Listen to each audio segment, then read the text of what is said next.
It's Mike McNamara, founder and CEO of Talent Boulevard. Hey, this week we're going to talk about our key takeaways when you're in job transition. So, if your contract's up in the next 6 or 9 months, you need to be listening carefully, I think, to these 5 tips coming this week, one each day. Today, we're going to talk about the boring stuff, contracts.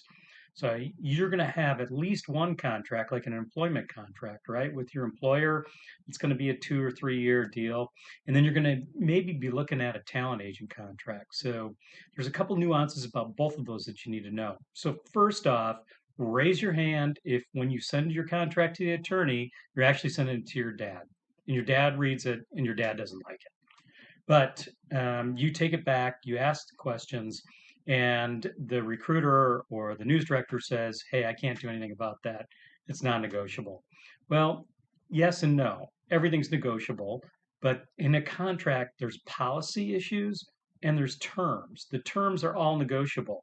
So these are the things like, the term of the contract, the amount of money that you're going to make, whether you're eligible for overtime, if there's a signing bonus or moving or relocation expenses.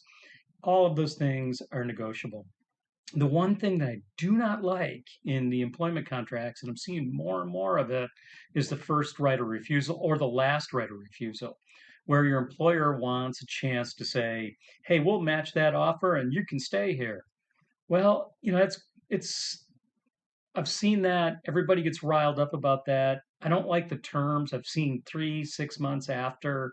I think 30 days is appropriate. So try and negotiate a 30-day deal. And if you're a news director, I think at 30 days, you know whether or not you're going to want to re-sign somebody and give them the first right of refusal in that 30-day window. So that might be the one thing we should talk about, and you should talk about when you're trying to negotiate the contract after money and all the other fun stuff.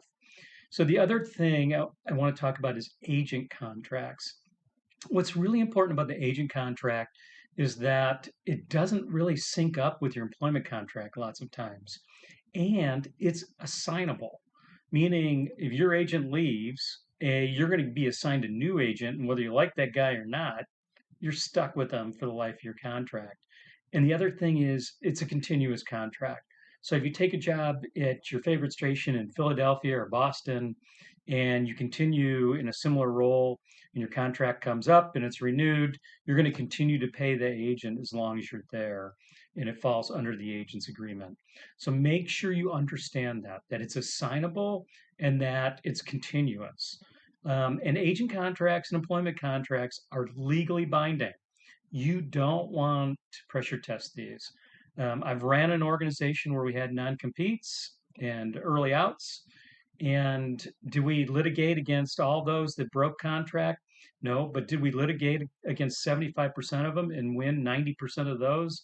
Yeah, we did. So that means 60% of the people that went into that process and wanted to challenge it lost, and it cost them a ton of money. So be very careful. If you have any questions, you have some issues, you want somebody to bounce it off of, hey, come over to Talent Boulevard, click on the contact us.